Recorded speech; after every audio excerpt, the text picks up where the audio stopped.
السلام عليكم ورحمة الله. الله أكبر الله أكبر الله أكبر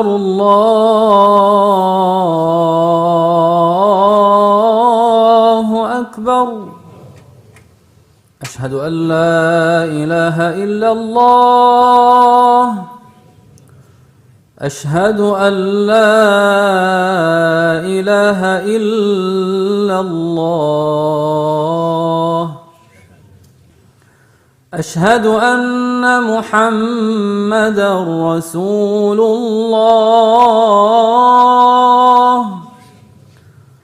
أشهد أن محمدًا رسول الله.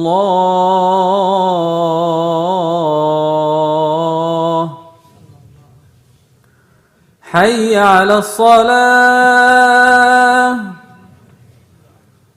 حي على الصلاة.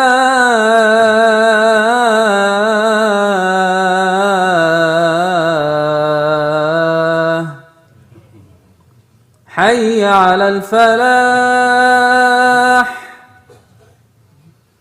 حي على الفلاح.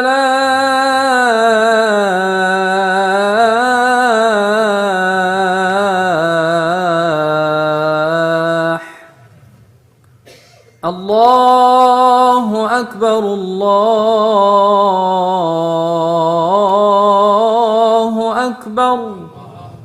لا إله إلا الله.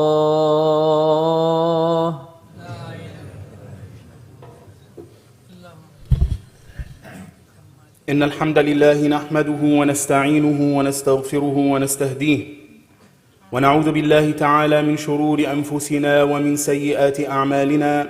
من يهده الله فلا مضل له ومن يضلل فلا هادي له. وأشهد أن لا إله إلا الله وحده لا شريك له. وأشهد أن محمدًا عبده ورسوله. يا أيها الذين آمنوا اتقوا الله حق تقاته ولا تموتن إلا وأنتم مسلمون. يا أيها الناس اتقوا ربكم الذي خلقكم من نفس واحدة وخلق منها زوجها وبث منهما رجالا كثيرا ونساء. واتقوا الله الذي تساءلون به والأرحام إن الله كان عليكم رقيبا. يا أيها الذين آمنوا اتقوا الله وقولوا قولا سديدا يصلح لكم أعمالكم ويغفر لكم ذنوبكم ومن يطع الله ورسوله فقد فاز فوزا عظيما. Praise be to Allah subhanahu wa ta'ala, who endowed us with superior minds with which we know Him, and equipped us with perfect bodies with which we worship Him, and awoke the hearts with consciousness of Him. Praise be to Allah subhanahu wa ta'ala, whose grace and giving are never ending. He provides for us while we are undeserving, and gives us even when we are not asking Him. Praise be to Allah subhanahu wa ta'ala, whose mercy and rizq are not seasonal, but continue to shower down on us and envelop us from His divine love. My dear brothers and sisters, we bade farewell to the month of Ramadan but 2 or 3 weeks ago, and prayed for its repeated return during our lifetimes. Many experienced highs of Iman, peaks of worship during the blessed month, but many of us struggle to see any lasting impact of that worship, of that tahajjud, of that recitation of Qur'an, of that dhikr, of that i'tikaf as well, of the lecture series which we listen to in person or online. And so, to put it accurately, those good qualities have not become part of us. So we must understand this reality, that our minds are divided into two parts: a conscious mind and a subconscious mind. The subconscious mind being the part of us which controls the system controls our bodies, our digestion and our breathing and our heartbeat, and also controls our behavior to the vast majority of our behavior. It operates it. And this is like the software which has been installed over years and years of repetition of the same actions and behaviors, which then becomes part of your subconscious mind. And then this is what settles into the heart, defining your very character, your khuluq. And what you do, it's what you do without thought, without deliberation, without debate, without planning. It is what becomes you automatically. Your automatic responses are dictated, are decided, are operated in your subconscious mind. Then there is the conscious mind, and this is where information enters and is stored. Every lecture you've ever heard, every bayan you've ever sat in, every verse of Qur'an you've heard or you've recited, where does it go? It goes there into the conscious mind. And so when people want to become pious and good and start praying, and what's the first thing that they do? They say, oh, they enroll onto courses. They start attending a lesson.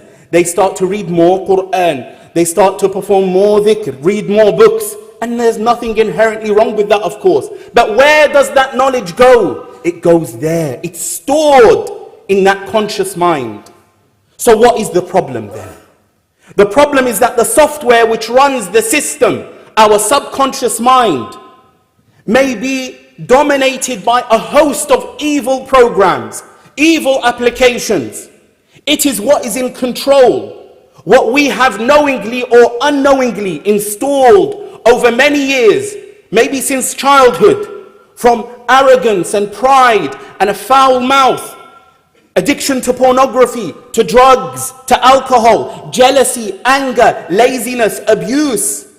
These are the things that have made their way in over repetition for years. Again and again we repeat the same practices.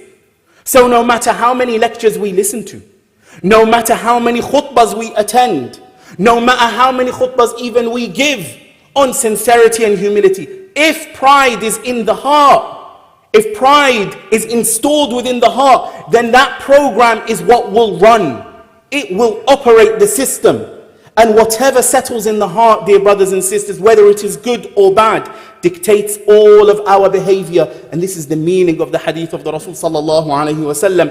أَلَا وَإِنَّ فِي الْجَسَدِ مُضْغَةً إِذَا صَلَحَتْ صَلَحَ الْجَسَدُ كُلُّهُ وَإِذَا فَسَدَتْ فَسَدَ الْجَسَدُ كُلُّهُ أَلَا وَهِيَ الْقَلْبُ. Indeed, there is a piece of flesh, a morsel in the body, which if it is pure, if it is good, then the whole body is good and pure and reformed. وَإِذَا فَسَدَتْ, and if it is corrupt, then the whole body is corrupt. Indeed, it is the heart. This gives us an idea of the power of the subconscious mind.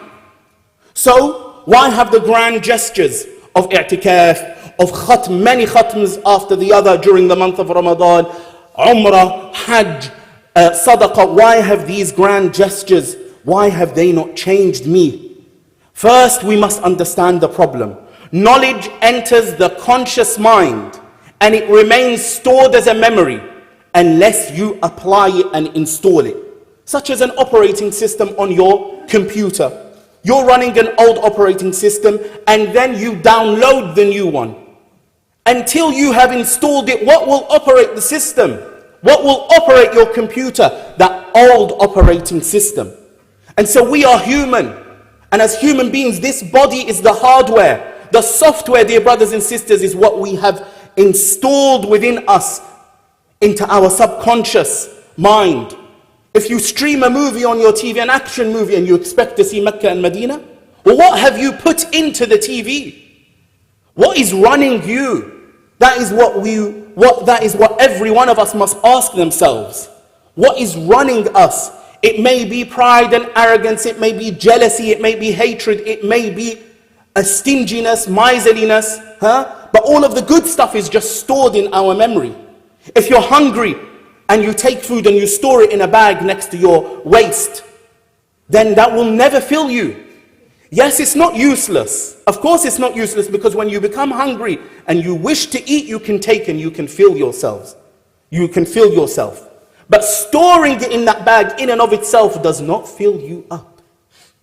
And so many people may go to the imam, may go to the sheikh, may go to people of piety or people of knowledge and tell them that they want to become better Muslims, but sometimes they're not helped, because all they're doing is giving them more knowledge to store into their subconscious minds, into their conscious minds rather. Salah is good, dhikr is good, sadaqah is good, volunteering is, all of these things are good, but how do we install them? So you may receive an update on your phone. You receive an update on your phone. That update is useless until you install it. Because until you do, there will remain those bugs on your phone. Now, the update and the old software are both on your phone at the same time, but they are stored in different compartments. And this is the same case with us. This is something I hope from my brothers and my sisters that they all understand. We all want to update ourselves. Everybody wants to become a better person, a better husband, a better wife, a better parent. Everybody wants to become a better friend. Everybody wants to become a friend of Allah subhanahu wa ta'ala, a righteous, pious, virtuous Muslim. Yes? But all of that want from the knowledge is stored in a compartment called the conscious mind. And what is actually running the system is in the subconscious mind. Because it has yet to be translated, yet to be installed. And so that is why even a scholar can be the furthest from Allah. Because the knowledge in and of itself does not avail. Shaitan knows more than everyone on earth put together. And that knowledge does not help him. We talk about Jannah, he has been there. We talk about the angels and the prophets, he's seen every prophet. But that knowledge has not been installed. Rather, shaitanic arrogance has been stored into his subconscious mind.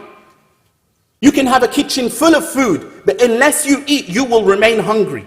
And this is why, if you have, for example, just one apple, one bit of bread, it will suffice. You will survive. You will progress.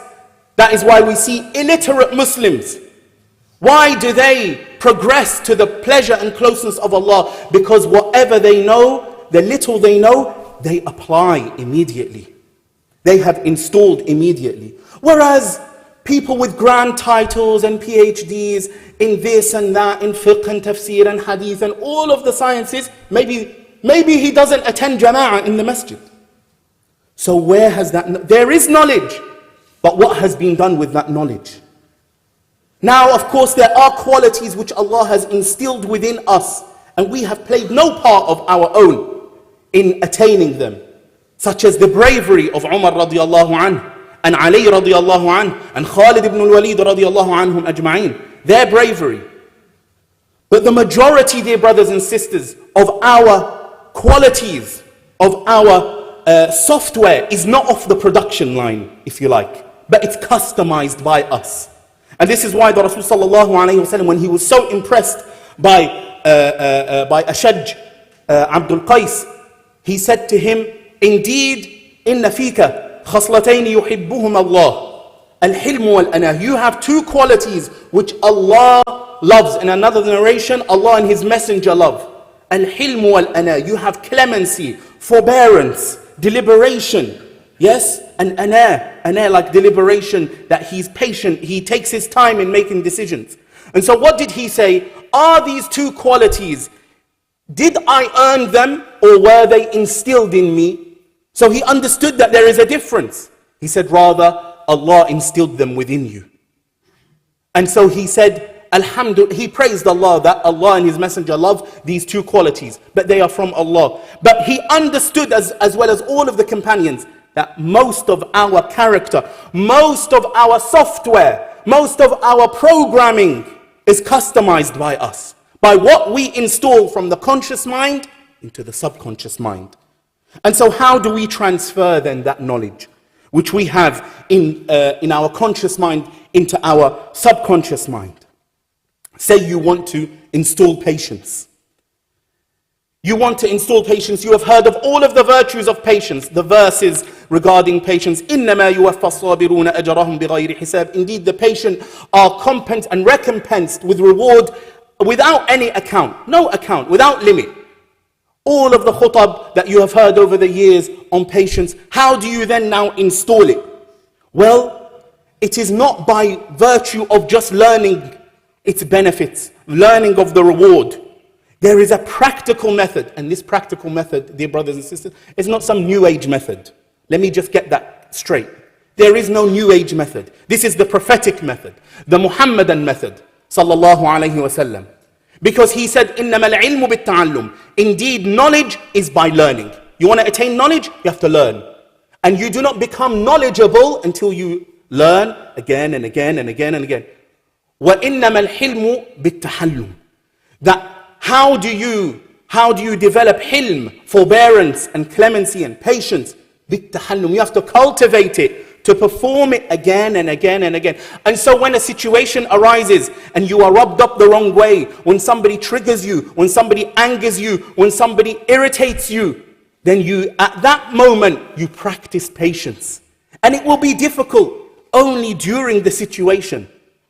You will not have developed it immediately. Oh, I was patient that one time, now I'm a patient person. No, it is to repeat the same practice again and again and again and again, until at some point, and Allah subhanahu wa ta'ala has made us all different, at some point that quality that you have practiced will make its way from the conscious mind into the subconscious mind. It will become installed in you to the extent that it becomes your character. It becomes natural to you. It is what you do without thought, without having to deliberate, without having to debate. Shall I be patient, or shall I shout back? Shall I swear back? Shall I hit them back? Or it is by practice. It is not by listening to a lecture. We've all heard every lecture you can imagine. But what about the installation? And so the technique is very clear. The technique is very clear. And this, dear brothers and sisters, this is the process of tazkiyah. Tazkiyah, which is the purification. Tazkiyah has two meanings. Tazkiyah is not that you isolate yourself into dhikr and nothing but. Tazkiyah is to purify and then to grow. To purify and to grow. And so to purify yourself, as we will come onto in a moment, to remove and to uninstall the evil software, the vices. And growth is to install within yourself all of these good qualities. And this requires mujahada, which we spoke about in the past. It requires effort. It has to be forced. It has to take some, it takes some work. We've heard of saintly people who performed mujahada for 2 years and 5 years and 20 years. What were they doing? It was this. It was resisting over and over again. Any bad qualities that they have, they discover, they uninstall. And any good quality, they install it by repeating it again and again and again. This is the practical method of tazkiyah. And so, let's say you want to install generosity. Everybody knows that generosity is something that is good. Everybody wants to become generous. Nobody wants to be stingy. But it doesn't matter what you like. What is the program that is installed, that is running you? If the program is stinginess, read every book on generosity. You will never become generous until you start to force yourself to give. And do you give once or twice or 10 times? No, you give again and again and again and again until you continue to give without thought. So there's no end to it. It's not a tick sheet exercise. This is installing prophetic Muhammadan qualities into you. How do you think that is done? By listening to a 10-part series on YouTube. These are thirst builders. They will encourage you. They will motivate you. They will give you that knowledge. But that knowledge now needs to be installed. And the installation process requires that repetition again and again. The Messenger sallallahu alaihi wasallam was known before the Risala, before the message, as a Siddiq, or a Sadiq rather, a Sadiq al-Amin, a Sadiq, the most honest. And is it because he practiced Sidq once, honesty once, it's because he practiced it again and again. And yes, Allah subhanahu wa ta'ala made the Rasul sallallahu alaihi wasallam that way. But he is a blueprint of perfection. He's the template that we follow. And so, if you want to become a truthful person, then you practice sidq again and again. And hence the Rasul sallallahu alayhi wasallam, he said sallallahu alayhi wa sallam, alaykum bis-sidqi fa inna as-sidqa yahdi ila al-birr. Adhere, follow, practice sidq, honesty, truthfulness. Because it attains, it makes you gain piety. وَإِنَّ الْبِرَّ يَهْدِي إِلَى الْجَنَّةِ. And piety guides to paradise. وَمَا يَزَالُ الرَّجُلُ يَصْدُقُ وَيَتَحَرَّى الصِّدْقَ حَتَّى يُكْتَبَ عِنْدَ اللَّهِ صِدِّيقًا. And the man will continue to be truthful. And to يَتَحَرَّى الصِّدْقَ, meaning he will look for opportunities and be conscious of the opportunities where he can be truthful until he is recorded with Allah subhanahu wa ta'ala as a siddiq. As a siddiq. To be characterized with that same quality as Abu Bakr radiallahu anhu, which is the level beneath nubuwwah, beneath prophethood. But it requires repetition. And this app by app, quality by quality installation is more beloved to Allah subhanahu wa ta'ala than the grand gestures of worship which we perform seasonally. Hence the hadith of the Rasul sallallahu alayhi wa sallam, أَحَبُّ الْأَعْمَالِ إِلَى اللَّهِ تَعَالَى أَدْوَمُهَا وَإِنْ قَلْ. Our mother Aisha radiallahu anha, she said that the most beloved, she reports a hadith of the Messenger sallallahu alayhi wa sallam in which he said, the most beloved deeds to Allah are the most consistent ones, even if they are small. And what else are we talking about except small but consistent deeds? وَكَانَتْ عَائِشَةُ إِذَا عَمِلَتِ الْعَمَلَ لَزِمَتْهُ. And Aisha radiallahu anha, if she performed a good deed, she would persist in it. She would do it consistently. Until when? What was the objective? Until it became installed into her subconscious and became part of her operating system, the software which runs the program.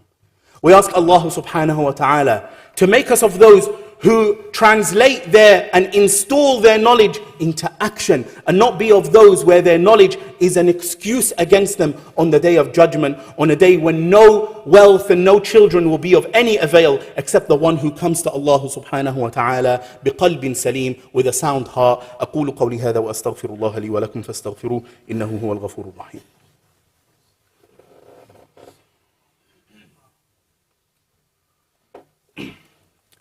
الحمد لله وكفى والصلاة والسلام على الحبيب المصطفى وبعد.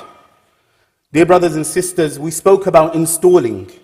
Now uninstalling from your subconscious the evil shaitanic vices, those qualities which are running the program, which go against the sunnah of the Messenger sallallahu alayhi wa sallam, which go against the command of Allah subhanahu wa ta'ala. How do we remove them? Well, number one, they can only be removed the same way they were installed in the first place. Through repetition.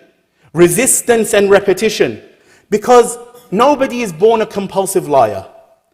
Now the continuation of the hadith before last, which we mentioned about sidq, the Rasul sallallahu alayhi wa sallam, he said, وَإِيَّاكُمْ وَالْكَذِبِ فَإِنَّ الْكَذِبَ يَهْدِي إِلَى الْفُجُورِ. And he said, avoid and refrain and remain away from lying, because it causes and it leads to fujur, to rebellion, and rebellion leads to the hellfire. وَمَا يَزَالُ الرَّجُلُ يَكْذِبُ وَيَتَحَرَّى الْكَذِبَ حَتَّى يُكْتَبَ عِنْدَ اللَّهِ كَذَّابًا. And a man will continue to lie and seek out opportunities to lie until he is recorded with Allah as a liar. وَالْعِيَاذُ بِاللَّهِ. But he wasn't born that way. He lied again and again, got away with it, then lied again, then got away with it, then lied again. Until he installed that program into himself. So how do you uninstall it then? How do you uninstall it? 2 words. Commit them to memory, dear brothers and sisters, because I may never say them again. To resist and to repeat. To resist and to repeat. To resist and to repeat. You have a problem with looking at women. You are accustomed to extending the first glance, or to look again the second time, both of which are deliberate, meaning that you are accountable for them. And so what do to uninstall this vice? You have to resist. And that resistance will be difficult in the moment. Meaning that that difficulty will not last. It will feel uncomfortable. It will feel alien to you. But just for the few seconds. And then what? Then you have added a repetition. If you've never exercised, what happens? The moment you lift a weight, the moment you run, the moment you cycle, you feel tired. But will you remain tired the more you exercise? No, the more you exercise, the more you condition and you strengthen yourself. And the spiritual muscles are exactly the same. If you lift a weight and say, oh, that's heavy, and you drop it, you're never going to grow that muscle. And so you have to repeat what? Every young man over here knows. Reps. What are reps? Repetitions. What is the exercise you're doing? Resistance training. So you need to resist and repeat until you build your muscle. Until you build your spiritual muscle, you must resist and you must repeat. But if you say, oh, I can't do it. I'm destined for this. Then know that you have handed over the greatest power Allah Ta'ala has given you to the shaitan. Do not blame the shaitan and do not blame the nafs. Because the shaitan himself has absolved himself of all responsibility. And Allah, out of His mercy, He narrates for us His lecture, His khutbah that He will give in hellfire. The one khutbah Iblis will give in hellfire, as soon as everyone is put in, then a mimbar, a pulpit of fire will be erected, and what will he say? Allah has told us what He will say. Allah subhanahu wa ta'ala, He told us what He will say. وَقَالَ الشَّيْطَانُ لَمَّا قُضِيَ الْأَمْرُ إِنَّ اللَّهَ وَعَدَكُمْ وَعْدَ الْحَقِّ وَوَعَدْتُكُمْ فَأَخْلَفْتُكُمْ. Indeed, Allah promised you the promise of truth and I lied to you. I lied to you. وَمَا كَانَ لِيَ عَلَيْكُمْ مِنْ سُلْطَانٍ. And I had no power over you. Meaning, who was the power with? The power was with you all of the time. You could have used that power to worship Allah, to obey His messenger, and to paint yourself in the color of the messenger sallallahu alayhi wa sallam. وَمَا كَانَ لِي عَلَيْكُمْ مِنْ سُلْطَانٍ. Meaning, who has the sultan? I never had power over you. I never had authority over you. So you had power over yourself. What did He do? إِلَّا أَن دَعَوْتُكُمْ فَاسْتَجَبْتُمْ لِي. All I did is I suggested, I called, I whispered, I invited you, and you answered. فَلَا تَلُومُونِي. So do not blame me. وَلُومُوا أَنفُسَكُمْ. But blame yourself.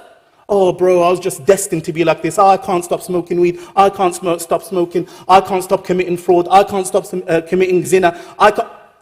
Where is your power? Allah has made you a lion. And you act like a sheep. So this power, do not hand it over to the shaitan. You must recognize that you have a huge power within you, a huge potential. Allah subhanahu wa ta'ala, this is the truth. وَقُلِ الْحَقُّ مِنْ رَبِّكُمْ. Say the truth is from your Lord.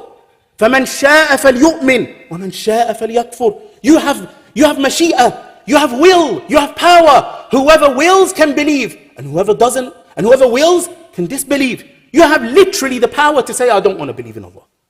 That's your power. You don't think you have power to become a friend of Allah? So don't sell yourself short. Do not give over control, hand it over to the shaitan just like that, where he slaps you left and right and you're apparently helpless. Nobody is helpless, dear brothers and sisters. But you need to know this power that you have.